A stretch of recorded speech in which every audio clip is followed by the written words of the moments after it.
हाय सांग मैंने नमस्कार जय जगन्नाथ मु आपण मानकर स्माइल वर्ष मु मो यूट्यूब चैनल गोटे नुआ ब्लॉग को नुआ जगह आपण मानक स्वागत जनाऊँ आशा करते समस्त भल थे मु भी भल अच्छी तो सांग मैंने आम आज रामेश्वरम बाहरी आसु बर्तमान आम मैंने रामेश्वरम रे ही अच्छु रामेश्वरम रे उठे बर्तमान अच्छु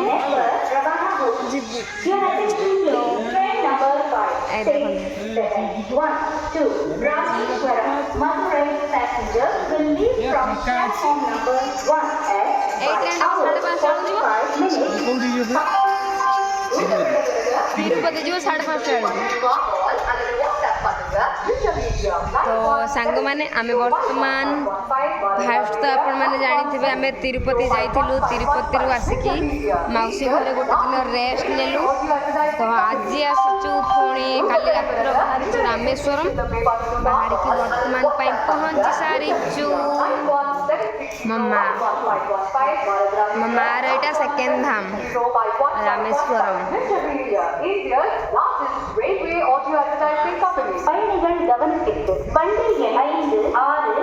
मम्मा बसची तो चलो ब्लॉग स्टार्ट करवा तमिल बुझी पार्टी कौन कहते तमिल अनाउंसिंग यात्रीगण कृपया ध्यान दें गाड़ी संख्या 5, 6, 7, 1, 2 रामेश्वरम मदुरई प्लेटफॉर्म नंबर 1 से 5:45 मिनट पर रामेश्वरम रे पहुंची सारी सांग माने ट्रेन नंबर 5, 6 तो चलो तो आज ब्लॉग स्टार्ट करबा Rameswaram Madurai passenger will leave from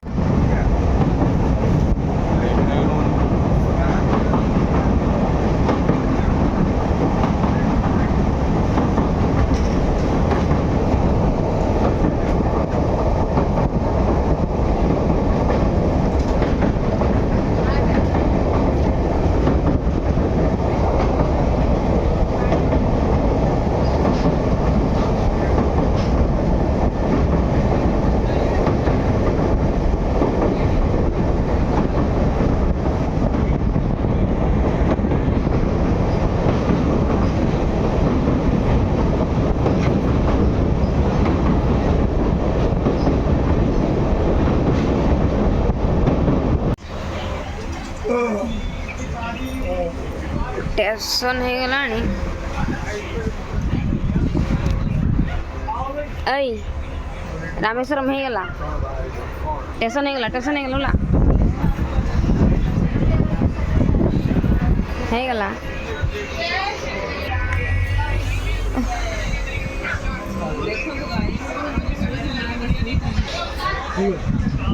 एटा मुझे जाननी एटा ना फाइनली ट्रेन आउ कट जीवन एठू रहीला ये आम झील शोच उठेबार नहीं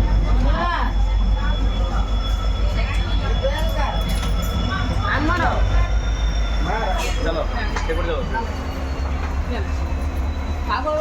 से पटे चल भूतल राख चल सपटे बुल सपटू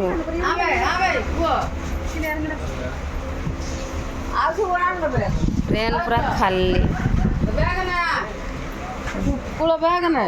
समते पड़े से तार शुई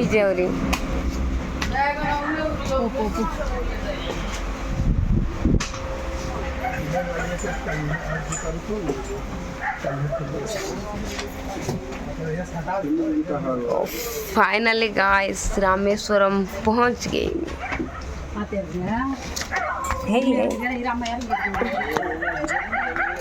फाइनली गाइस रामेश्वरम बैकुल आईबू न कि तू ट्रेन पूरा खाली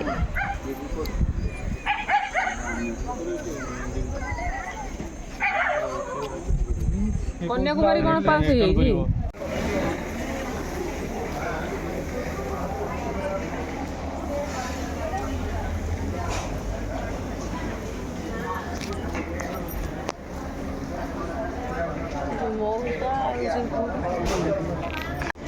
ଠିଆ ହେଇଛୁ ସେ ଦବ ବୋଲି ଠିଆ ହେଇଛି ପୁଅକୁ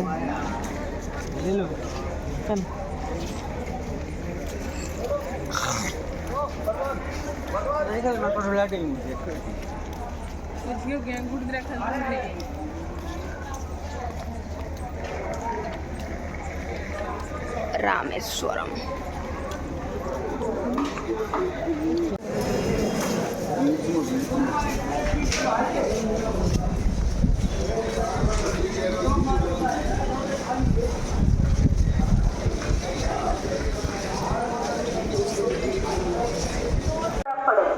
यात्रीगण कृपया ध्यान दें गाड़ी संख्या 5, 6, 7, 1, 2 Rameswaram Madurai passenger platform number 1 से 5:45 पर रवाना होगी। Your attention please. Train number 5, 6, 7, 1, 2 Rameshwaram Madurai passenger will leave from platform number 1 at 5:45.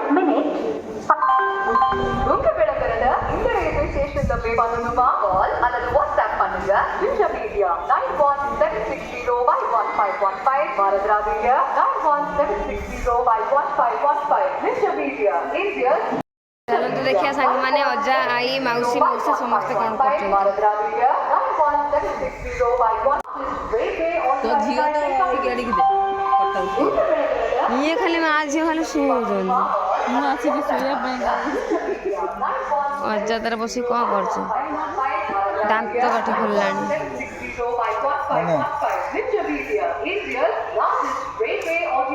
ଚଳିବନି ସେ பயணிகள் கவனத்திற்கு வண்டி எண் 5, 6, 7, 1, 2 ராமேஸ்வரம் மதுரை பேசஞ்சர் 5 மணி 45 நிமிடங்களுக்கு நடைமேடை 1 இருந்து புறப்படும்।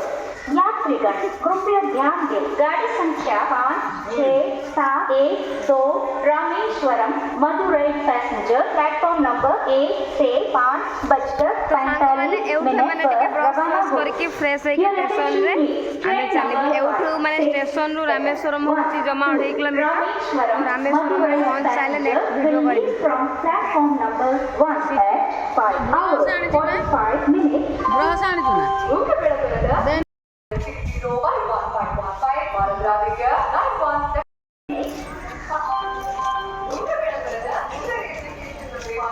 ହାଇ କରିଦେଉନି ଟିକେ ଏଇଟା ହେଉଛି ବୋଧେ ଷ୍ଟେସନ ନୁହଁ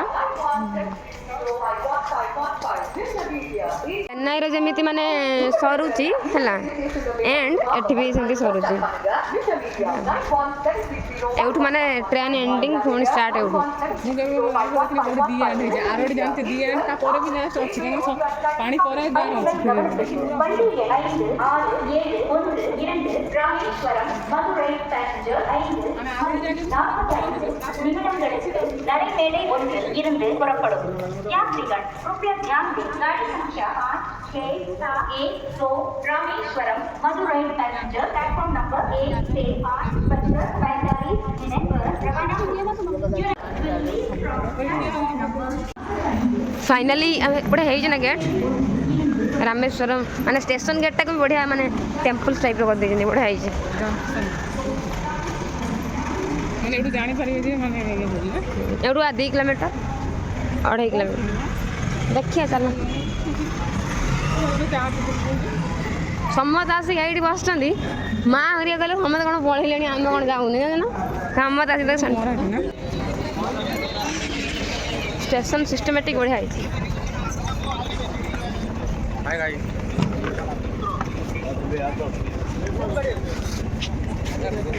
फाइनाली आम आसिकी ମନ୍ଦିର ପାଇଁ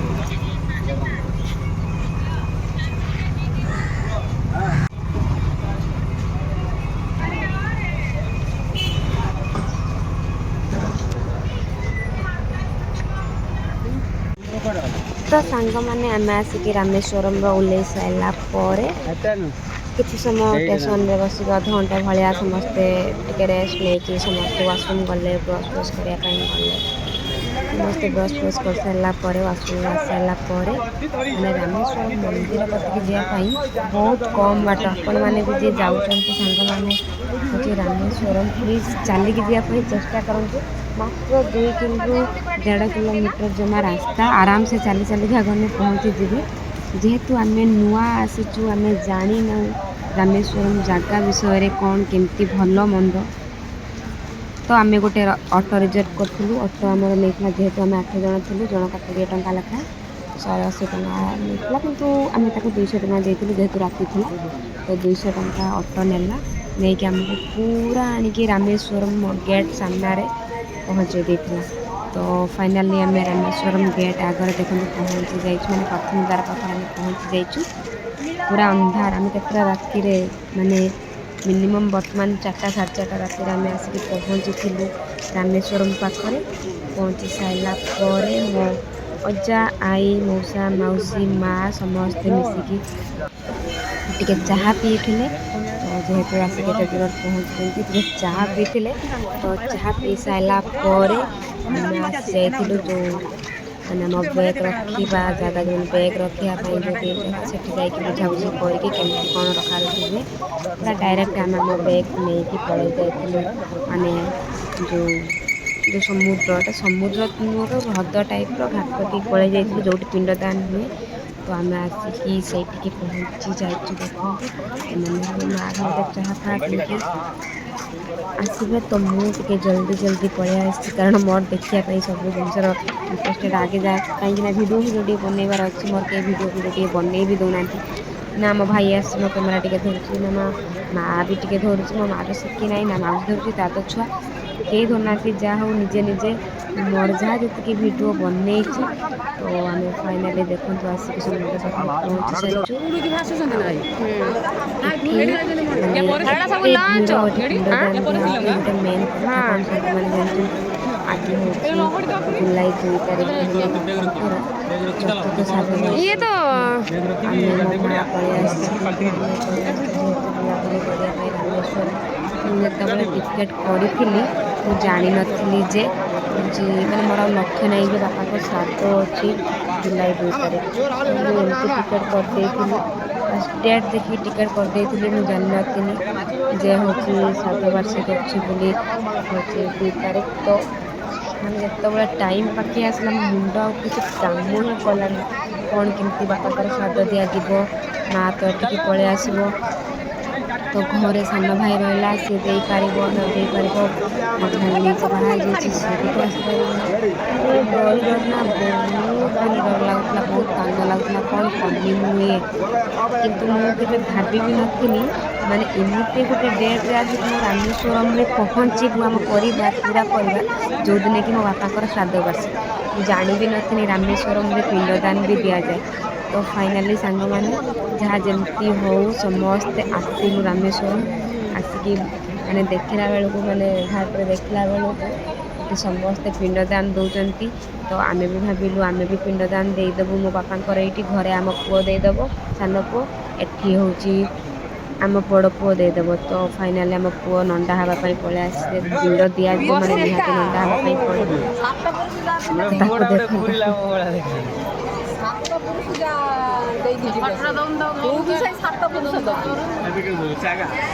ତ ମୋ ଅଜା ଆଉ ଆମ ପୁଅ 2 ଜଣ ହେଇକି ନଣ୍ଡା ହେଇକି ଆସିଲେ, କାରଣ ଶ୍ରାଦ୍ଧ ଦେବା ପୂର୍ବରୁ ତ ନଣ୍ଡା ହୁଅନ୍ତି ନା। ତ ଆମର ବି ପ୍ରତ୍ୟେକ ବର୍ଷ ଯେତେବେଳେ ମୋ ବାପାଙ୍କର ଶ୍ରାଦ୍ଧ ଟାଇମ୍ ଆସିଯାଏ ଜୁଲାଇ 2 ତାରିଖ, ଆମ ପୁଅ ସବୁବେଳେ ପାଇଁ ନଣ୍ଡା ହେଇକି ଆସେ, ବାପାଙ୍କର ଶ୍ରାଦ୍ଧ ଦିଏ। ତ ଯାହା ହଉ ଆମର କି ଭାଗ୍ୟ, ଏଥର ଆମେ ରାମେଶ୍ୱରମରେ ଅଛୁ। ମୁଁ କେବେ ବିଶ୍ୱାସ ବି କରିନଥିଲି ମୋ ଏତେ ମାନେ ଗୋଟେ ଧାମରେ, ମାନେ ଜଗନ୍ନାଥ ଧାମ ତାପରେ ରାମେଶ୍ୱରମ ଧାମ, ଗୋଟେ ମୁଁ କେବେ ବିଶ୍ୱାସ ବି କରିନଥିଲି ଏତେ ଗୋଟେ ବଡ଼ ଜାଗାରେ ମୁଁ ମୋ ବାପାଙ୍କର ଶ୍ରାଦ୍ଧ ଦେଇପାରିବି, ସକ୍ଷମ ହେଇପାରିବି। ଯାହା ହଉ ଭଗବାନଙ୍କ ଆଶୀର୍ବାଦ, ଜଗାର ଆଶୀର୍ବାଦ, ଭଲ ପାଇବା ପାଇଁ। ଆଉ ହେଉଛି କେବେ ଭାବିବି ନଥିଲି ମାନେ ଏତେ ବଡ଼ ଗୋଟେ ଧାମରେ ମୁଁ ଆସିକି ମୋ ବାପାଙ୍କର ଶ୍ରାଦ୍ଧ ଦେଇପାରିବି। ମୋ ଭାଇ, ମୁଁ, ମୋ ମା, ଆମେ ସମସ୍ତେ ମୋ ବାପାଙ୍କର ଶ୍ରାଦ୍ଧ ଦେଇଥିଲୁ। ଆଉ ଘରେ ବି ଆମ ସାନ ପୁଅ ଶ୍ରାଦ୍ଧ ଦେଇଥିଲା, ପିଣ୍ଡ ଦେଇଥିଲା ଆମ ଘରେ। ତାପରେ ମୋ ଭଉଣୀ ବି ଆସିଥିଲା ଘରକୁ, ଆଉ ହେଉଛି ପିଣ୍ଡଦାନ ଦିଆ ହେଇଥିଲା ଆମର। ଆଉ ଏଠି ଯାହା ହଉ ଆମେ ବି ଦେଇପାରିଲୁ। ମୁଁ ଭଗବାନଙ୍କୁ ଡାକୁଛି, ମୋ ବାପା ତ ଆମ କତିରୁ ମାନେ ବହୁତ ଏଇ ଖୁସିର ମୁହୂର୍ତ୍ତ ସିଏ ଆମ ସାଙ୍ଗର ଖୁସି ହେବା କଥା, ଆମ ସହିତ ରହିବା କଥା, ଆମ ସହିତ ଦୁଃଖରେ ସୁଖରେ ସାଥ ଦେବା କଥା, କିନ୍ତୁ ସିଏ ଆମକୁ ଛାଡ଼ିକି ପଳେଇ ଗଲେ। ମୁଁ କେବେ ବି ଭାବିନଥିଲି ମୁଁ ବଞ୍ଚି ଥାଉ ମୁଁ ମୋ ବାପାଙ୍କର ମୃତ୍ୟୁ କେବେ ଦେଖିବି, ମୁଁ ମୋ ବାପାଙ୍କର କେବେ ସାଥ ଦେବି। ମୁଁ ସବୁବେଳେ ଭଗବାନଙ୍କୁ ଡାକେ କି ଭଗବାନ ମୋତେ ପଛେ ମାରିଦିଅ, ସବୁବେଳେ ପାଇଁ ମୋ ପରିବାରକୁ ଖୁସିରେ ରଖ। କିନ୍ତୁ ଭଗବାନ ତାର ଉଲ୍ଟାଟା ହିଁ ମୋର କଲେ, ମୋ କତୁରୁ ମୋ ବାପାଙ୍କୁ ଛଡ଼େଇ ନେଲେ। ମାନେ ଯେଉଁ ଟାଇମ୍ର ଖୁସି ପାଇବା କଥା, ବାପା ମାଆଙ୍କ କତୁରୁ ଭଲ ପାଇବା ଖୁସି କ'ଣ ଜାଣୁଥିଲି, ସେଇ ଟାଇମ୍ରେ ହିଁ ମୋ ବାପାଙ୍କୁ ଭଗବାନ ମୋ କତୁରୁ ଛଡ଼େଇ ନେଇଥିଲେ। ଯାହା ହଉ ସବୁ ଦୁଃଖ କଷ୍ଟକୁ ସହିକି ଯାହା ହଉ ଆସିକି ଏତେ ବାଟରେ ପହଞ୍ଚିଛି। ମୁଁ କୌଣସି ବର୍ଷ ମାନେ ଏଇଠି ବାପାଙ୍କ ଡେଥ୍ ପର କତୁରୁ ମୁଁ ତାମିଲନାଡ଼ୁ ପଳେଇ ଆସିଥିଲି। ମୁଁ କେବେ ବି ମୋ ବାପାଙ୍କ ଶ୍ରାଦ୍ଧରେ ରହିପାରେନି, କିନ୍ତୁ ମୁଁ କେବେ ବି ଭାବିନଥିଲି ତାମିଲନାଡ଼ୁ ଭଳିଆ ଜାଗାରେ ମୁଁ ମୋ ବାପାଙ୍କର ଶ୍ରାଦ୍ଧ ଦେଇପାରିବି। ଯାହା ହଉ ମୁଁ ଆଜି ମାନେ ଏଇ ଶ୍ରାଦ୍ଧରେ ମାନେ ଏଇ ପିଣ୍ଡଦାନ ଦେଇକିନା ଏତେ ଖୁସି ଲାଗୁଛି, ମାନେ ଗୋଟେ ଶାନ୍ତି ଲାଗୁଛି। ଯାହା ହଉ ମୁଁ ମୋ ବାପାଙ୍କୁ ପାଖରେ ପାଇପାରିଲି। ପୁଣି ଜାଣିନି କାହିଁକି ଭଗବାନ ଏମିତି କଲେ, ମୋ ବାପାଙ୍କୁ ମୋ କତୁରୁ ଛଡ଼େଇ ନେଲେ।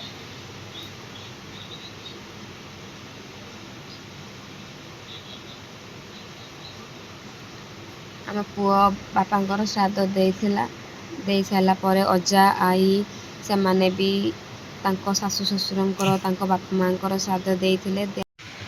ତ ଆମର ପିଣ୍ଡଦାନ ଦିଆ ସରିଲା ପରେ ମାନେ ଯାହା ସବୁ ପାଣିର ବିସର୍ଜନ କରିବା କଥା ଆମେ ସବୁ ନେଇକି ପାଣିରେ ଭସେଇ ଦେଇଥିଲୁ।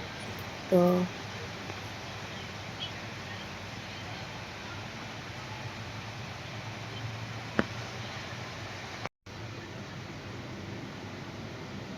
ପାଣିରେ ବିସର୍ଜନ କରିସାରିଲା ପରେ ସାଙ୍ଗମାନେ ଆମେ ଟିକେ ପାଣିର ମାନେ ସମସ୍ତେ ଗାଧା ପାଧା ଜାଣିଥିବେ ତ, ମାନେ ଗୋଟେ ଜାଗାକୁ ଆସୁଛୁ ସମୁଦ୍ର ଦେଖୁଛୁ ମାନେ ଗାଧା ପାଧା ନ କଲେ ସିଏ ହେବନି। ତ ଆମେ ସମସ୍ତେ ମିଶିକି ଟିକେ ପାଣିରେ ଗାଧା ପାଧା ଭଲ ମନ୍ଦ କରିବୁ ବୋଲି ରେଡ଼ି ହେଇଥିଲୁ। ତ ୟାକୁ ଦେଖନ୍ତୁ, ତ ସମସ୍ତେ ଦେଖନ୍ତୁ ଆମେ ପାଣିରେ କେମିତି ମିଶିକି ମାନେ ପଶିକି, କେତେ ଲୁଣି ପାଣି ଲୋ ମା, ଦି ସାଇଡ଼୍ର ଖାଲି ମାଛ ଧରାଯାଉଛି। ମାନେ ଲଞ୍ଚ ସବୁ ଅଛି, ସେପଟେ ସବୁ ଲଞ୍ଚ ଅଛି। ଆଉ ଆମେ ପୁରା ପାଣିରେ ପଶିକି ଫଟୋ କିଛି ଉଠେଇଥିଲୁ। ମାନେ ଏତେ ଲୁଣି ପାଣି, ଏତେ କଳା ପାଣି, ବିଶ୍ୱାସ କରିବେନି ଜାଣିଲେ। ଯାଉ ଆମେ ଟିକେ ଫଟୋ ଉଠାଉଠି କରିସାରିଲା ପରେ ଦି ଭଉଣୀ ତାଙ୍କର ସେପଟେ ଫଟୋ ଉଠାଉଠି କରୁଛନ୍ତି, ଆମେ ଆମର ଫଟୋ ଉଠାଉଛୁ। ମୁଁ ଝିଅକୁ ଧରିଥିଲି, ଏମିତି ଆମର ଫଟୋ ଉଠାଉଠି କରି ମଜାମସ୍ତି କରିସାରିଲା ପରେ ଆମେ ବାହାରିବୁ ମନ୍ଦିର।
ତ ସାଙ୍ଗମାନେ ଆମେ ସମସ୍ତେ ମାନେ ପାଣିରେ ଟିକେ ମନ୍ଦିର ଫନ୍ଦିର ବନାବନି କରିକି, ଖେଳାଖେଳି କରିକି, ମଜାମସ୍ତି କରିକି ଆମେ ବାହାରି ଯାଇଥିଲୁ ମାନେ ମନ୍ଦିର ଦର୍ଶନ କରିବା ପାଇଁ।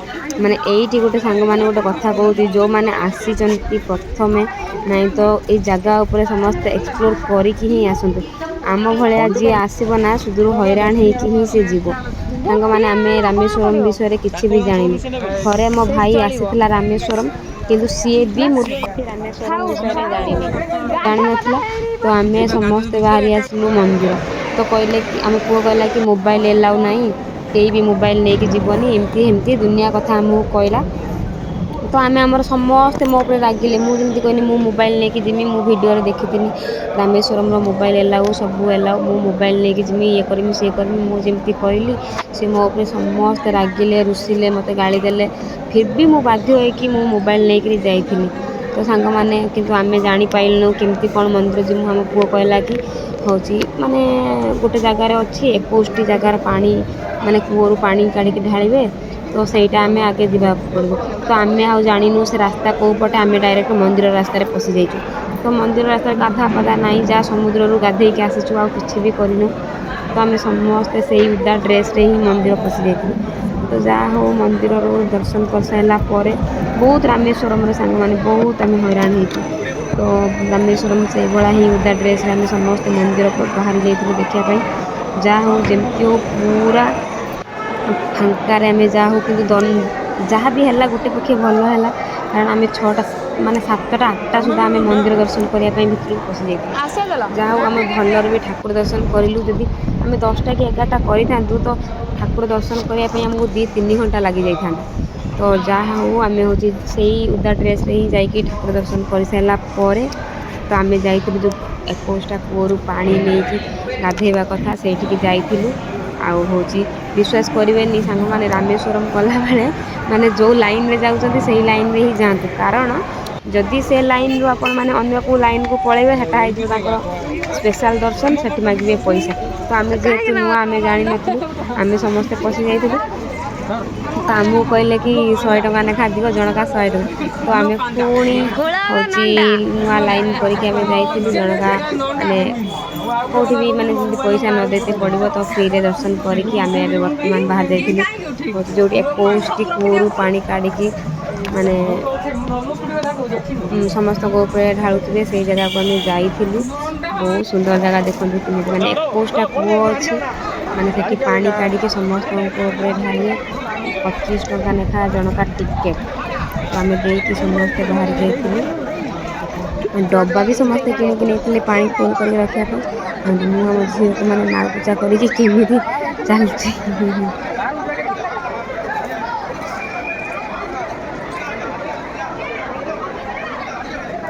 तो बहुत सुंदर जगह जहाँ कि आम जेहेतु फास्ट टाइम आमको बहुत सफर होगापी पड़ा जो मैंने रामेश्वरम आसुँच प्लीज जगह उपर फास्ट एक्सप्लोर करके आसतु नहीं तो हैरान हो।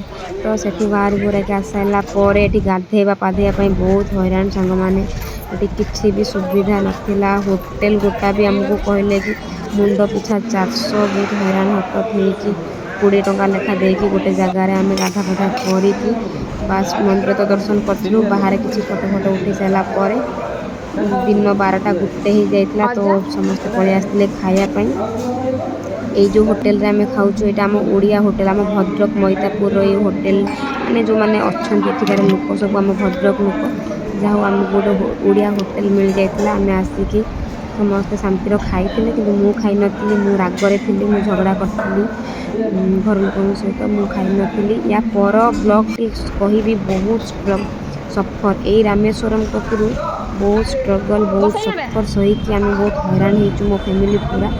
तो मुझे जनईबी तो फाइनाली होटेल समस्ते खियापिया कर सारापर आम आहरी केतुरा जगह अच्छे धनुषकोडी जीवु माने आहरी 10टा जगह अच्छे आमको जीवाई पड़ो। तो खाई खुआ सारापर समस्ते आम बाहरी आसलु धनुषकोडी विश्वास करेंगे सांग मैंने एते बाली छाटुची एते समुद्र बाली छाटुची पवन मालो माँ एटी माने नेटवर्क नाई किसी नाई आम समस्ते बहुत हैरान हरकत हो माने एते बाली छाटुची माने एठी जी आसे ना नॉर्मल कपड़ा पिंधिकी आसता बहुत हल्का फुल्का आसतु नहीं तो हेवी हेवी ड्रेस पटा पिंधिकी आसवे कि खसरा मसरा ड्रेस बहुत हरकत हे एते खरा ता सहित एते पवन तापर एते बाली छाटुची आते लुणी चोरुची। तो आम समस्ते पलि आसलु धनुषकोडी आमको आहरी 5टा 6टा जगह जावाई पड़ो ऑटो गोटे रिजर्व करके आम समस्त धनुषकोडी बाहरी आसलु धनुषकोडी बुलाबुली कर सारा माने कर सारा पर आमको आउ 2-3टा जगह जीवार अच्छी। ये देखो आम गोटे जगह को आसलु एक्चुअली मो जगह विषय किसी प्राय जानी मुझे जहाँ जहाँ देखी ମୁଁ ଏକ୍ସପ୍ଲୋର୍ କିଛି ବି କରିନି। ଏ ଜାଗା ନାଁ କ'ଣ, ଭଲ କ'ଣ, ମନ୍ଦ କ'ଣ ମୁଁ କିଛି ବି ଜାଣିନି। ବାସ୍ ଯାହା ଭିଡ଼ିଓ ବନାଉଛି ଆଉ ଆପଣମାନଙ୍କୁ ଦେଖାଉଛି। ତ ଆପଣମାନେ କହିବେ କି ଏ ଜାଗାର ନାଁ କ'ଣ କୁହନ୍ତୁ, ସେ ଜାଗାର ନାଁ କ'ଣ କୁହନ୍ତୁ। ମୁଁ କିଛି ଜାଣିନି, ମୁଁ କିଛି ବି କହିପାରିବିନି। ବାସ୍ ମୁଁ ଯାହା ଜାଗା ଦେଖିକି ଆଇଛି ହେଲା। ତ ତାପରେ ସେଇଠି 3ଟା ଜାଗା ଥିଲା। ବୁଲି ସାରିଲା ପରେ ଆମର ଟ୍ରେନ୍ ବି ଥିଲା 6ଟା ବେଳେ। 6ଟା ବେଳେ ଆମେ ଯେହେତୁ ବୁଲାବୁଲି କରିତେ ଯିମୁ, ସରି ଟ୍ରେନ୍ ଯେହେତୁ ଥିଲା 6ଟା ବେଳେ, ଆମେ ହେଉଛି ପୁଣି ଟ୍ରେନ୍ରେ ବସିକି ରିଟର୍ନ କରିବୁ। ତ ଗୋଟେ ଅଟୋ ରିଜର୍ଭ କରିଥିଲୁ ଆମେ, 1200 ଟଙ୍କା ନେଇଥିଲା। ସେ ଅଟୋରେ ଯାହା ଯେତିକି ଆମେ ଜାଗା ବୁଲି ପାଇଲୁ। ବୁଲି ସାରିଲା ପରେ ଆମେ ହେଉଛି ଯାଇକି ଧନୁଷକୋଡ଼ିରେ ବହୁତ କିଛି ଜାଗା ବୁଲି ସାରିଲା ପରେ ଏଇଠି ଦେଖନ୍ତୁ ଗୋଟେ ମାନେ ରାମଙ୍କର ତାଙ୍କ ପାଦ ଚିହ୍ନ।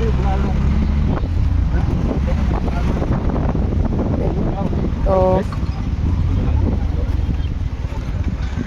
ଏଇଟା ହେଉଛି ରାମଙ୍କର ପାଦ ଚିହ୍ନ। ତାପରେ ମା ଘରିକା ତାଙ୍କର ଏଠି ସବୁ ବସିଯାଇଛନ୍ତି ଆସିକିରି।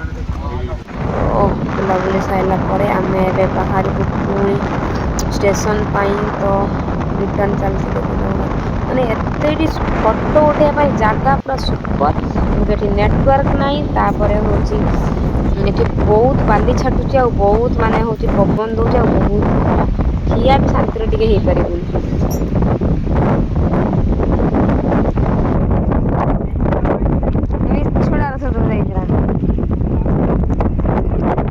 ଏଇ ପାଣି ଲୁଣିଆ ପାଣି।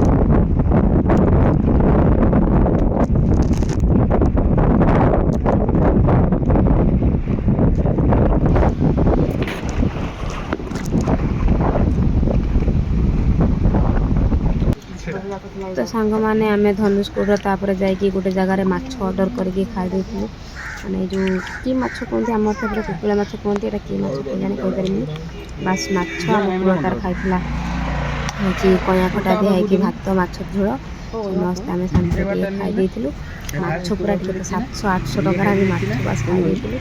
ଖାଇସାରିଲା ପରେ ଲାଷ୍ଟକୁ ସାଙ୍ଗମାନେ ମୁଁ ଆଉ କିଛି ବି ଭିଡ଼ିଓ ରେକର୍ଡ଼ କରିପାରିନଥିଲି। ତ ଆମେ ସମସ୍ତେ ଟ୍ରେନ୍ ଧରିକି ବାହାରି ଆସିଥିଲୁ ମାନେ ରିଟର୍ନ ଯିଏ ଯେଉଁ ଜାଗାକୁ ଯିବା ପାଇଁ। ତ ଆମେ ବାହାରି ଆସିଥିଲୁ ମାନେ ଇରଡ଼ ଯିବା ପାଇଁ। ତ ଆଉ ଅଜା, ଆଈ ଆଉ ମାଉସୀ, ମଉସା ସେମାନେ ତାଙ୍କର କୋଏମ୍ବତୂର ଯିବା ପାଇଁ ସମସ୍ତେ ଗୋଟିଏ ଟ୍ରେନ୍ରେ ହେଇଥିଲୁ। କାରଣ ତାଙ୍କ ଡେଷ୍ଟିନେସନ୍ ଅଲଗା ଥିଲା, ଆମ ଡେଷ୍ଟିନେସନ୍ ଅଲଗା ଥିଲା। ସିଏ ଗୋଟେ ଜାଗାରେ ଓହ୍ଲେଇବେ, ଆମେ ଗୋଟେ ଜାଗାରେ ଓହ୍ଲେଇବୁ। ତ ଓହ୍ଲେଇବା ପାଇଁ ସମସ୍ତେ ନିଜ ନିଜ ସିଟ୍ ଧରିକି ବସି ଯାଇଥିଲେ।